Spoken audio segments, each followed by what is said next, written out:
Hello, everyone. Welcome back to Love is Blind, Season 8, Episode 1, Part 2. Who's this? This is Mason. Hi, this is Madison. Hey, Madison. Was really hoping I'd get to talk to you again. Well, I was really hoping I would get to talk to you. So, what do you do for a living? I'm an artist. You're an I'm a artist? painter. Yeah. Okay. I used to work in the corporate world, and then I took the leap, and it's been really great ever since. I don't feel like I have to sell my soul to do it. What about you? I am a cinematographer. Oh, so we're both creative. Yeah. Kind of drawn to the creative type. So tell me more about your job. I'm so curious to hear about that. So, I got into cinematography through skateboarding. Okay, little skater boy. Skater Cool. boy, that's right. Cute. In middle school, my buddy had a camera, and I was the one who was always filming all the angles. You know, we always do wonder who's taking all these great skate photo videos. Like this guy, Mason. Okay, Mason, we like it. That actually introduced me to cinematography. Got to college for it, and then been doing it professionally for about 8 years now. Nice. Travel around with Yeah. the camera and make. Ooh, there's some compatibility here. Now, let me tell you the downside of both of them being travelers. What if they travel differently or in different ways? Do they travel the same? That's part of compatibility as well. Do we travel the same? I don't know if you're familiar with the Packers. Pause. I am a huge Packer. Are you? Yeah. That's a huge green flag for me because I love the green flag for you. Pun intended. Sports. Okay, I might not be in the sports bubble, but I know that it's nice to be compatible with a sports team. So good for them. down. Yeah, I am too. Let's do it.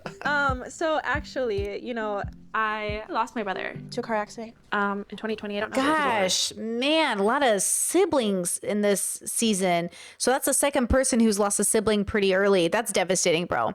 I'm really lucky that all 9 of my siblings are still alive, and of course somebody always has to be the sibling that outlives the siblings, but that's devastating. So he was named after Brett Favre, and my stepdad, he had a Brett Favre jersey. It was passed down to my brother when my stepdad passed, and now I have it. He never got to go to a Packers game, so this past New Year's Eve, I wore my brother's jersey to that game, so I got to be like a big sister and take him to the Vikings-Packers game. You're gonna make me cry because we destroyed the Vikings. That is Yes. such a good story. I know, right? That's awesome that you were able to commemorate him Yeah. that way. That's really, really cool of you. Thank you. Yeah, I really miss him. And I hate talking about it sometimes, but it's like one of those things that you have to talk about. Tough times and rough dynamics makes you a stronger person. Or it makes you a traumatized person who ends up losing yourself to addiction, depression, mental illness, and unaliving. Life is hard. Hopefully, hard things make us stronger, but we have to put in the work because sometimes it's too hard. Now, I truly believe from a philosophical perspective, and maybe even a spiritual one, that life only gives us what we can handle, but it's also our responsibility to gain the tools to handle it because life is hard and children are watching.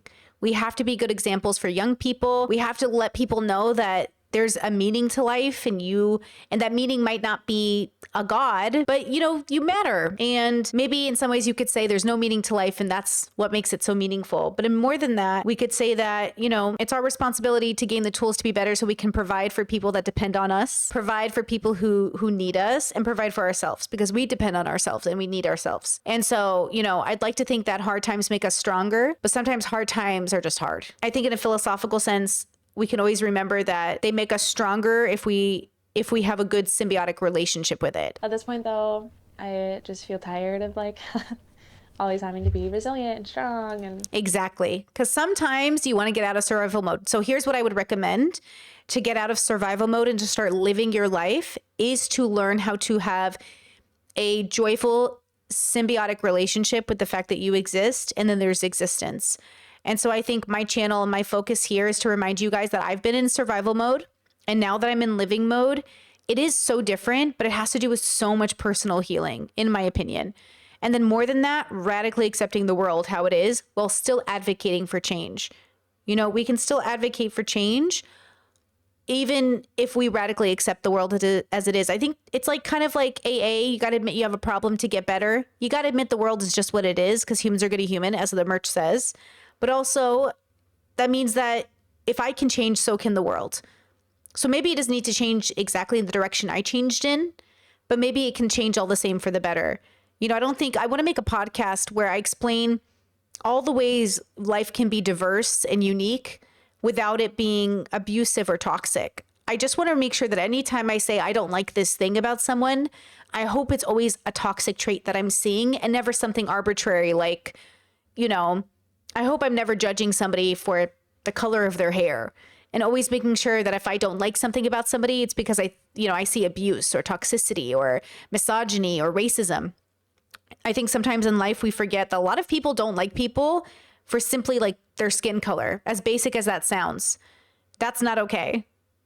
But is it good to point out when we see toxic behavior? Yeah, in certain situations, like we are now with Dave. Dave from last episode, very already too much, not enough deconstruction to be ready for marriage. But that didn't come out of anywhere. He didn't just fall out of a coconut tree. He has trauma. He's got to go to therapy. We've got to deconstruct. See, Dave's a good example. Life was hard, didn't make him stronger, made him weak of character. Now it's his job to face himself, like BoJack Horseman. Hard life, weak character. You need to face yourself. Now, I'm not done with BoJack Horseman. I'm making those videos for members right now, so no spoilers.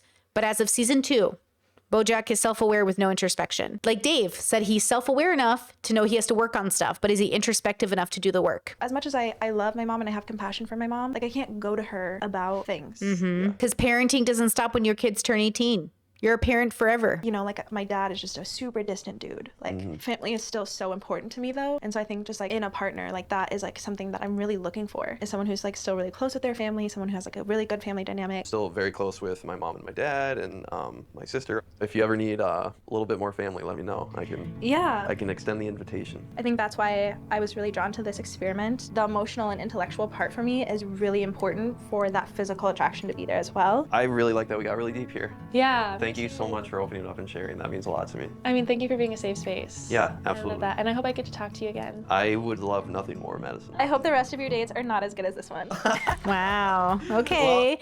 Interesting chemistry. So Madison, Alex, and Mason. A little love triangle. I have no idea who this is. Mason. Yo, Mason, it's Meg. Oh my God. I was really hoping to talk to you, Meg. Oh, that's so good to hear because I felt the same way. Awesome. I was like, Mason's cool as to know each other's voices. I know, Like, it is gonna be so weird to meet each other and like put the face with the voice. Oh. They do not feel compatible at all to me. So it's interesting that they even had a vibe to begin with, allegedly based off their conversation. But yeah, I don't feel like they have any compatibility. That's so interesting, huh? My God, I can only imagine what that feeling is going to be like. Whoa. And your voice is so gorgeous. Really? Yeah. Thank you. I feel like when I hear myself, I sound like a little boy. Like that's what I hear. She has a masculine energy for sure, which we love. Shout out. She is not in my category of masculine in the same sense, but there is a masculinity to her, which maybe is a part of their compatibility. I wonder if she skates. I wonder if she's into sports the way that he is. Maybe that's where they're compatible. But yeah, she gives a little bit of boy energy, which love, Or maybe she gives boy energy but not masculine energy. Or maybe she gives masculine energy but not boy energy. I don't know what category she'd be in exactly. Oh, I absolutely. do have like this voice, and then I have my flight attendant voice. Yeah. Which like that one's kind of sexy. Ooh. Like my flight attendant voice kind of read like, what are those people called? Like the phone operators? Oh God. Some of my flight attendant friends were like, Meg, you gotta tone it down. I can imagine you get hit on a lot when people hear your voice. It's like, Really? my That's God. so funny. Yeah. Okay, so I feel like yesterday we like just did the whole like, who are you? What's your story? Yeah. And I immediately wrote down like, Mason's so cool, but like, is he goofy? Will we laugh together? that is huge for me in a partner. She's so high energy compared to him, which could work, but for some reason I don't get their energy together. But she's like also a lot, which is interesting because I'm so much more high energy than my partner for sure. It's not that it's wrong, like Brett, I'm saying it's possible, but for some reason it just, I don't know. What do you guys, are you guys getting that? I feel like he was much more compatible with Alex. I felt like him and Alex, oh no, I'm sorry, Alex is the boy. I feel like him and Madison had much more compatibility, but let's see. I love just like being a weirdo with someone. That's the like. She gives me like shops at REI, like camping maybe, or maybe painting or Burning Man, but maybe not so much in that direction. I'm really trying to, I like to guess their categories before they like reveal it all. Cool for me. Let's talk about aliens for a quick sec. Oh shit. Have you heard about like these alien recovery sites? Okay. So she's in the, okay. So see, like Burning Man adjacent, but not. Like there are alien people at Burning Man, but are there Burning Man at alien sites? Do you know what I'm saying? Heard about this? It's insanity. So do you know about like Bob Lazar? Yes. I am very into. This is not my bubble, but let's see if they have this compatibility. Oh, he says, I'm very into all of that. Okay. See, I wouldn't, but maybe, okay. So he's a cinematographer, skateboarding, alien bubbles, hippie burning bubble. I don't know. Like there's like, what overlap are they? But okay, interesting. All that and just knowing freaking what the hell's out there and what's been covered up. Okay. You gotta know. So conspiracy theorist is their compatibility. Family is his compatibility with Madison. Interesting. Travel and family, I guess, is his compatibility with. I feel like this is more likely to build a casual friendship than something more serious. Like, but this is a beliefs thing, which could be a part of priorities and values. I hate conspiracy theorists, and any form of this conversation would be a turnoff for me. Like if I went on a date and they're like, oh my God, have you heard of like the alien spaceship sites? I'd be like, date's over. I am not interested in anything to do with conspiracy theories. If you want to talk about aliens in a very serious, academic, like scientific way, I'm here for it. But any way that says like, what are they hiding from us? I'm not interested. So, okay, good for them. Aliens came down. Are they friendly? Are they not? Like, it's kind of spooky. No, it's Okay, I have to tell you, like, I don't smoke, but I have high thoughts a lot, like sober high thoughts. I love that. Okay. I hope you can follow this, but like, I listen to it. No, she's a Joe Rogan listener. Ew. Okay, well, I'm not that surprised. But okay, she doesn't smoke weed, but yet, interesting, not a weed smoker. Joe Rogan podcast once. Okay.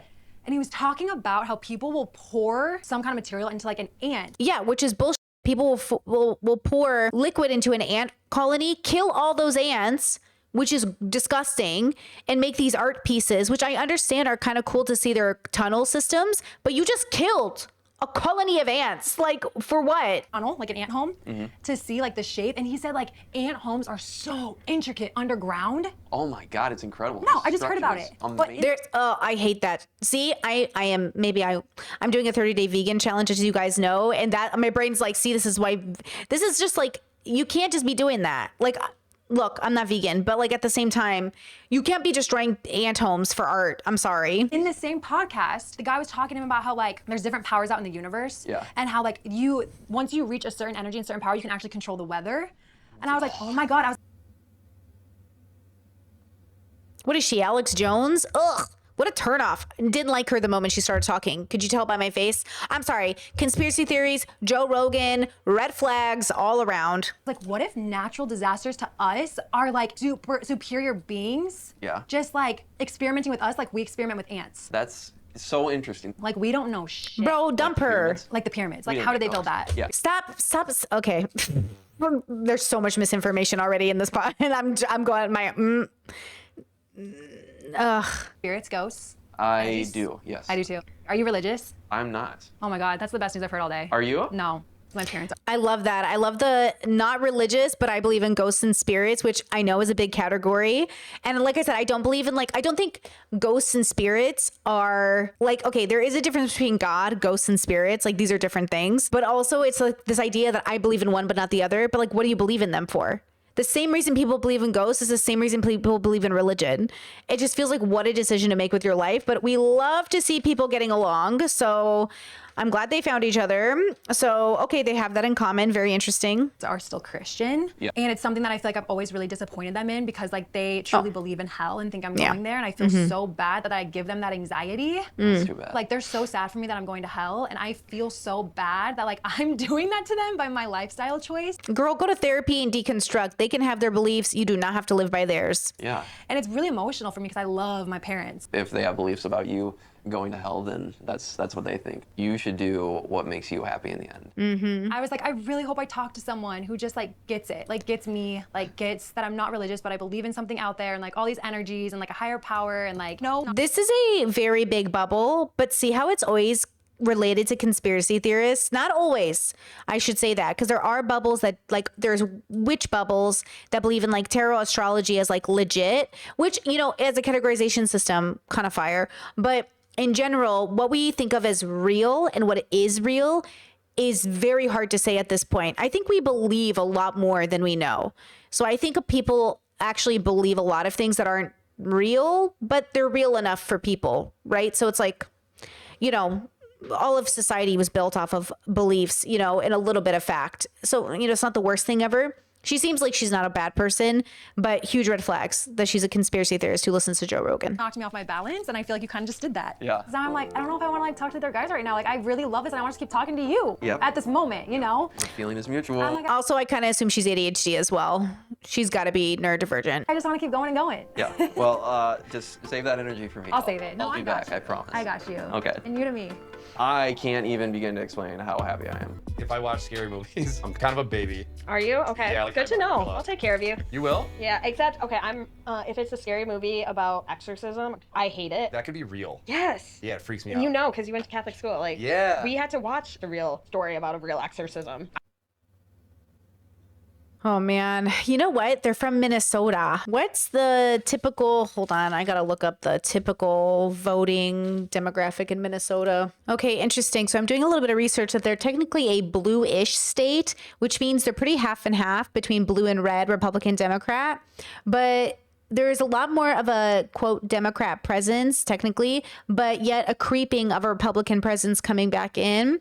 But they're a big turnout state for elections, and they're kind of a mix of things. So if anyone's from Minnesota, please tell me your thoughts. What are your people like? What are you into? I'm seeing a lot of conversations around more religious oriented stuff or Joe Rogan stuff, which Joe Rogan is a liberal, but you know, he's a liberal who's a conservative in the sense, and I'm a progressive. So I understand that I'm on the, you know, I'm like for progression. Like I want the future to be, you know, focused on a lot more than what's going on right now. So I don't know what you would think, what you could tell me about Minnesota, but I'd love to hear it. I am not What? messing with that. Yeah. A We saw real the live, like- exorcism, but it was a real priest talking about an exorcism he performed. What?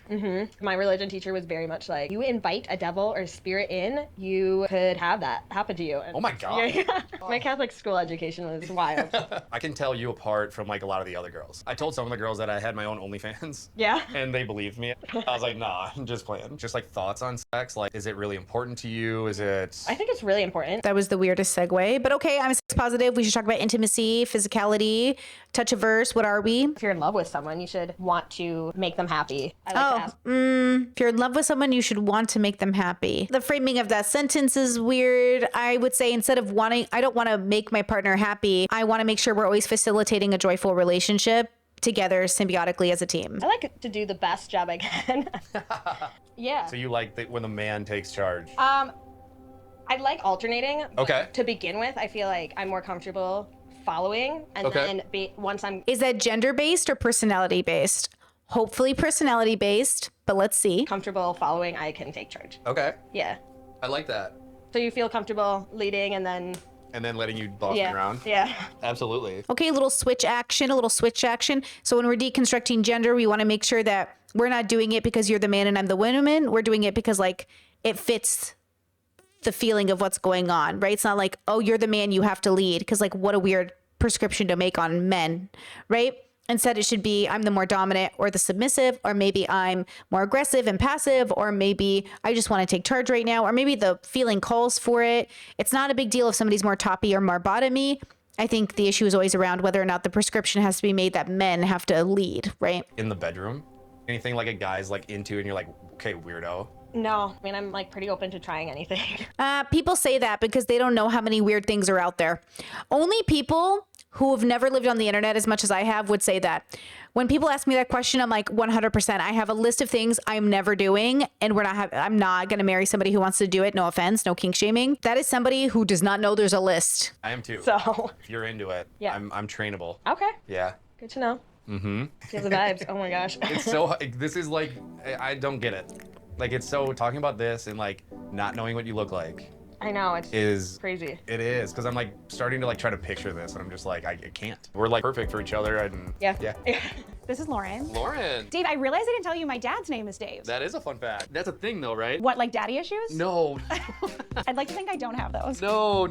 It's a thing to be like naturally attracted to people that remind you of your dad. You learn about love and how to show love in your romantic relationships from how your parents loved you as a kid. Yeah, so how did your parents show you love, Dave? They were always making sure I wasn't making dumb decisions. What's your sibling situation? I have an older sister. She is super cool, but like also like very motherly. I just, not to brag, but like I just get it. I live alone, I have my own place. There's no way he understands women or women's problems. He's too misogynistic. Lots of boys who grew up with siblings who are sisters think they understand women. You understand your sisters. If you haven't deconstructed, you understand people who fall into categories similar to your sister. Your sister raised you right. Her and my mom. Well, if they raised him right, he wouldn't be such a misogynist. I think we give too much credit to people when our friends and family are prejudiced and bigoted and have problems. I mean, how well, you know what I mean? Like, you got raised well enough, but how well could you have been raised? You know what I mean? I think we give too much credit, but also sometimes not enough credit. But it's a balance. Your siblings, can you tell me more about them? Like, Yeah, so I have an older brother and 2 younger brothers. okay.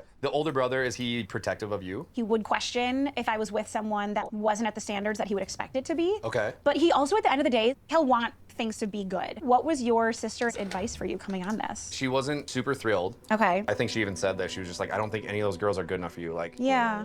but at the end of Ew. the day, like it's my life. Why? Like, why wouldn't any of these girls be good enough for him? He's going on the show, so he's just as whatever that they are. I'm the third oldest. If my siblings came to me, I would never tell them like he's not good enough for you. I would say he's not healthy for you. Okay? Like I would say he's not good enough for anybody, himself included, but he's not healthy enough for you. It's not about being good enough for people. It's about being, are you healthy enough? And are you compatible enough? It's not about being good enough. At the end of the day, like you're not even good enough for yourself at this point, Dave. I felt like it was right for me to come. Right. It's your life and it's your marriage. Yeah. And if this is a huge mistake, it's a huge mistake. Yeah, life it is- might be. I don't know yet. To find my person here, and like I hope that they're here. If you're my person and I'm your person, like and we move forward with something, like something I care about a lot is like making sure that you have clarity on everything you need when it comes to me. I just want to feel secure Yeah. in my relationship. Yeah. Same. And then like also for you to feel very secure. I'm really enjoying spending time with you. Yeah, same. It's like I've never even met this man before, I know. without even really thinking about it.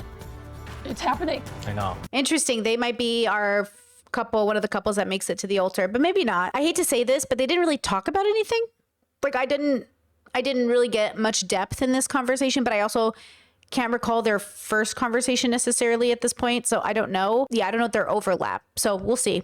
My sister was in and out of hospitals. She had cerebral palsy. Did I tell you that? I think you told me that you lost one, which I'm Yes. so sorry. Thank you, Monica. And all the time, the sound of music was freaking on at my grandma's house all the time. And I went from homeschooling to going to public school, and at first I was made fun of because I knew nothing. I was such a nerd when I went to school. Like baggy shorts, like these weird ass shirts. Yeah. And I like got there and I'll never forget it. I'm like, what am I wearing compared to everyone else? Football like saved me because then I was able to like prove to the guys that I was like good, and they wanted me on their team. When I was 18, I got a lot of offers from some D1 schools. Wow, yeah. But I chose to decline the D1 offers and stay at home. I was like, I don't want to leave my younger sister alone because of my parents' divorce. Yeah. And I had to help my mom and help my younger sister. Yeah. So I chose to stay. That was tough. We talk a lot about sacrifice on this channel, especially from a philosophical perspective. I don't really believe in sacrifice in the traditional sense. I think when people talk about sacrifice, they're thinking of something they don't want to do, but they think they should do. I don't think sacrifice is about obligation. I think it's about learning the discipline of going for what you really want and doing whatever it takes. So if it's something you really want to do, then you didn't miss out on the things you never got to do. So I'm not sure if he's saying he feels like he did it out of obligation, which means he missed out on the thing he really wanted to do, which is go to those D1 schools, or if he's saying he did what he really wanted to do and those D1 schools didn't matter enough to him and he picked his real path. And that's really the question we have to ask ourselves. Are you doing it for you or are you doing it for other people? And there's a difference between doing it for you and doing it at the expense of other people. Realistically, I think the right way to sacrifice is to get what you need out of life in relation to your joy. So you want to have a symbiosis, positive symbiosis with your existing you and your existence, everything outside of you. So I would really like him to answer that. Like, is that, because that's going to come into the marriage. You know, one thing my partner and I talked about during our courting process before getting married was, how does your family play a role in our life? In a realistic fashion, do you have troubled siblings that are going to need a lot of help? Do you have a family member that's always asking for money? Do you have a sick parent who's going to need help. Is that us? Is that our responsibility? What about my parents? Like, what about my in-laws? You know, how do I contribute to their health and longevity? You know, how do I support them as well? So, you know, we had a lot of conversations about those things. Like, how do the people we love in our life play a realistic role in our life? And what do we all expect of each other as we age and get old and become, you know, disabled in our elderly years or sick over time, or I have a chronic illness? And, you know, what does that look like? Because I think people forget to ask those questions. I think it's all well and good to be there for family. But I do think, much like, Madison, the artist, like her family, right? She needs to create strong boundaries with her mother, which I think is so good. But if she allowed her mother to push past those boundaries, her mother could ruin any chance of Madison's joy, because the mother isn't in her own, and she could become like a threat to the marriage, to her safety, to the, you know, the joy that Madison is seeking. So you want to be careful. So I would like to hear from Joey here, if, you know, what was his reasoning, and if he's good with that decision, or if he in any way regrets it. Because, you know, it could impact his future. You know, it could impact how he sees the world and his perception. My mom, this will make more sense to you. Okay. She's smart, but she's very naive and terrible with money. How are you with money? Very, very good. Okay. It's something I'm pretty proud of, because I kind of had to help my family out and pay for my college. See, I wonder if he has a family that isn't responsible, so he's parentified. Because remember, part about being an adult and thinking you're smart is then showing that you're smart by making good decisions. I always say we're all smart and dumb in our own ways. Like, I'm definitely naive in some ways. I'm stupid in some ways, not in a derogatory way, but like in a literal way. And I think, you know, sometimes we forget that these children who are parentified by their parents, you know, those parents in some way, they failed. Like, you didn't fail totally, but if your children are parentified, you failed as a parent in some aspects, at least. Your kids shouldn't feel like they have to be the parent in this dynamic. That's not their role. And so, you know, in this case, I'm not sure if he's saying I had to pay for college, because that's what like in my family, my parents didn't pay for college. Like, they had 10 kids. They wouldn't have the money to pay everyone's college fees. They helped a couple kids out who went to college and graduated. But generally, it's not like we grew up thinking you're going to go to college, we're going to pay for it. It was probably more of an anti-college household, if anything. So when when he says that I had to pay for my grad school or, you know, school or whatever, is he saying that because his parents promised to pay, but then they fell short? They lied to him about money. They weren't good with money. Like, what does this mean exactly? And I'm not saying you're an evil person because you're not good with money, but in a philosophical sense, we move away from our joy and into our evil. Evil is like a mythical construct, right? In some bubbles, evil is a representation of relationships with like demons and Satan. And in other bubbles, it means you've done something really horrible. But in a philosophical sense, evil means you're outside of symbiosis with your joy. And so you end up sort of not on the right track, and you're not where you're supposed to be. There's so many stories throughout history where it shows that sort of relationship with self. When you're fighting your demons in quotation marks, you're fighting yourself. So the question is, you know, why was he put in this position? Why were any of these people put in these positions? And how is it going to play a role in how they date and marry? When I was done with grad school, literally I had like $200 in my bank account. Yeah. And taught myself how to like invest, Wow. trade, and I bought my first property when I was 27. Wow. Because I knew that I had to be prepared for my mom at some point to not have a place to live, and I like had to start like a separate retirement account for it. That's really hard. It's really hard to be in a position where you have to think about your parents' retirement.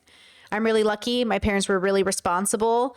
They didn't always like make the greatest financial decisions because they just didn't know better. But eventually they, you know, figured it out, even with 10 kids, and they have a house that's paid off and a business, and they have a retirement plan. And if they really need any extra help, like, of course, we're happy to help them, because, you know, they really did everything they could to try to make it right, and they did pretty good. And if they ever need extra help, of course. And same thing with my in-laws. They've done really well. They're very stable. You know, should they ever need anything else, of course, we'd want to help them. You know, it's not like they were counting on us to help them.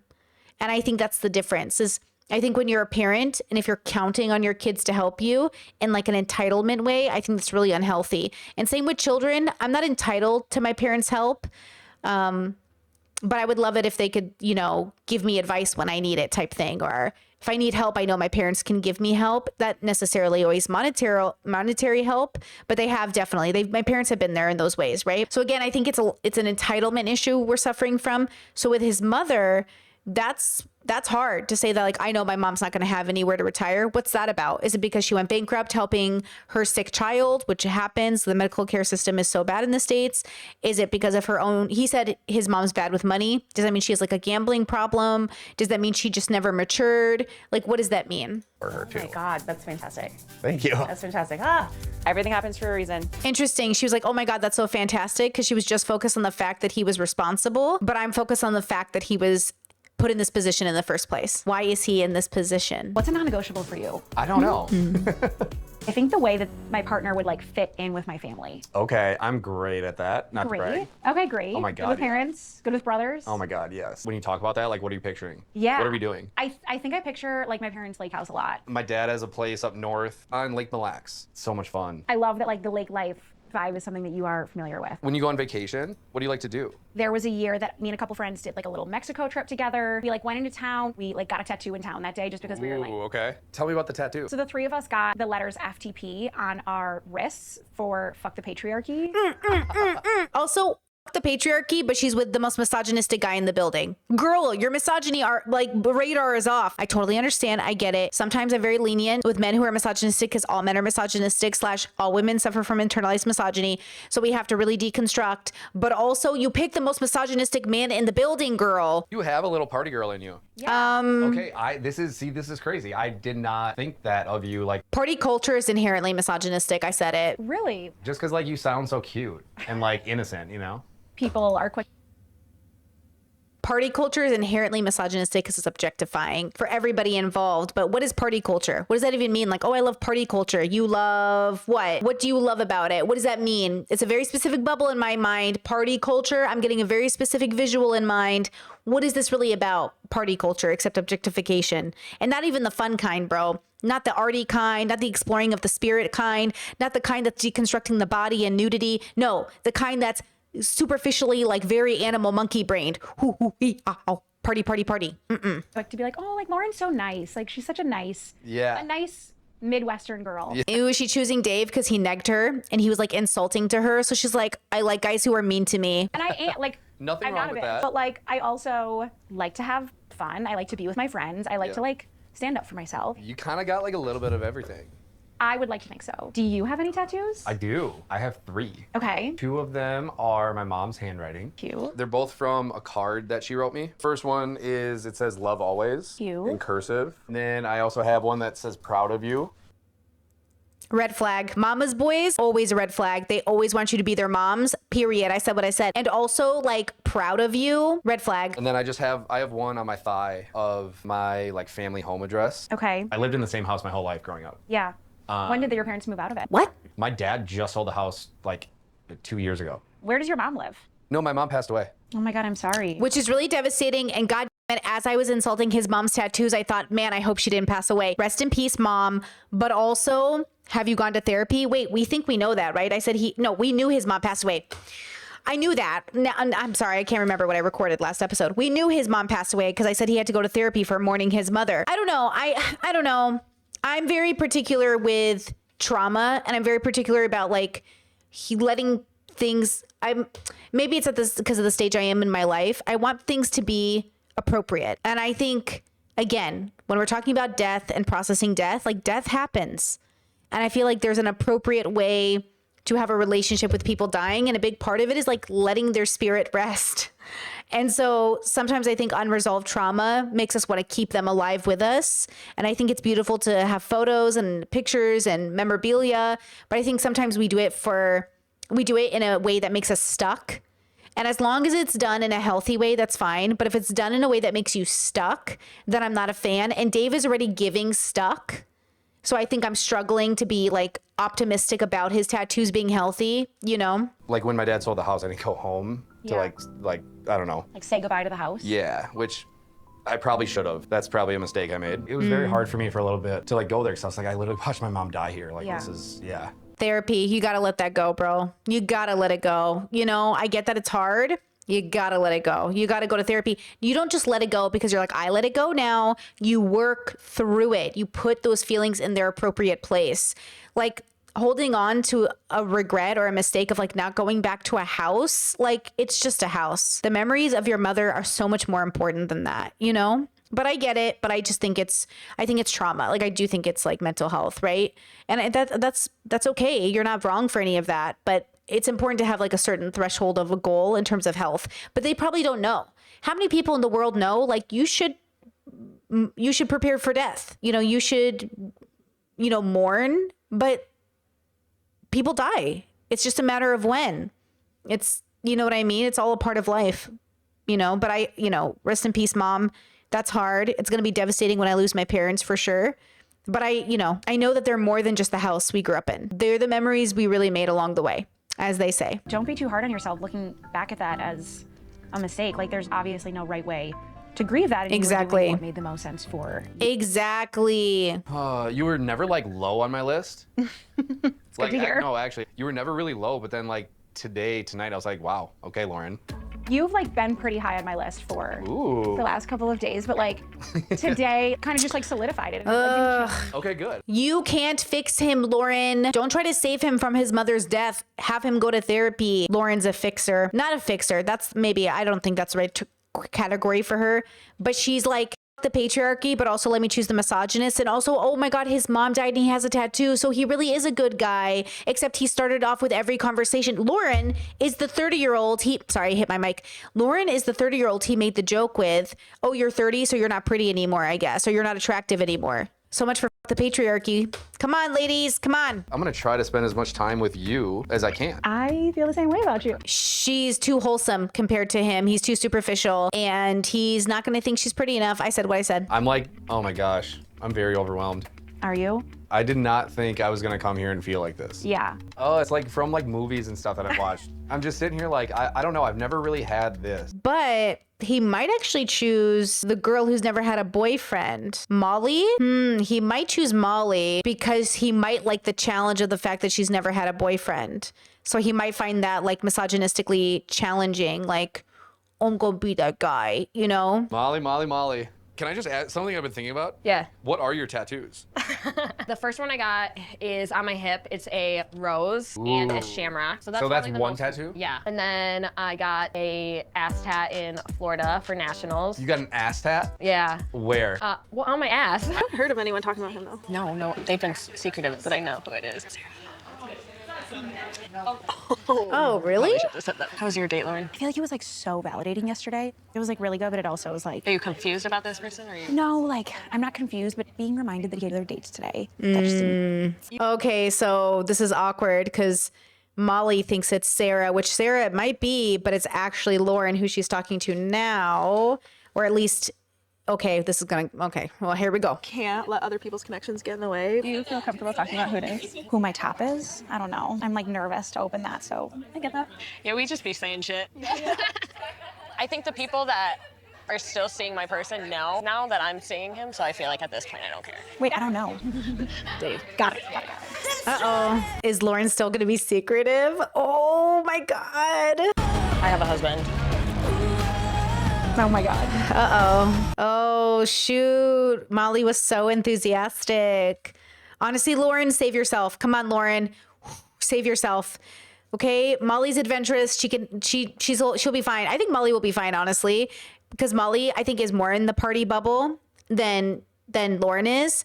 But Molly also has never had a boyfriend, so she knows how to, like, she's good. Like, I don't think she's going to get, like, wooed by Dave or like manipulated by Dave. Okay, so we did it. That is episode 1, part 2. So I think we've met the main players, but we'll see in episode 2 if there's more main players. We met a lot of people today, but I actually wrote down a bunch of names that they haven't interviewed much. So I'm assuming in the next episode, we'll probably learn more about them because they came up. Usually the way the show is filmed, I'm used to it now after 8 seasons. They usually emphasize the characters we'll see move forward, but you never know. Sometimes they'll show us characters, give us their name, their job that don't make it too far. But so far, we have met a lot of people. So we have a lot of names to memorize. With that said, I'm excited to read your comments. I'm excited to hear your thoughts. I think this season's going to be really good. And I'm very excited to see what we make of it and what we learn about ourselves through this process. All right, I'll see you guys for the next one. Bye. In my head, in real life I'm in bed, my belly's being fed and I'm okay. I'm just fine, yet all I do is whine, not to you in my mind, cause I know I don't make sense. I've been nothing but blessed, so why's my life a mess? Please tell me, cause I'm sick of thinking, yeah, I'm sick of reaching out for the truth and living life as a fool.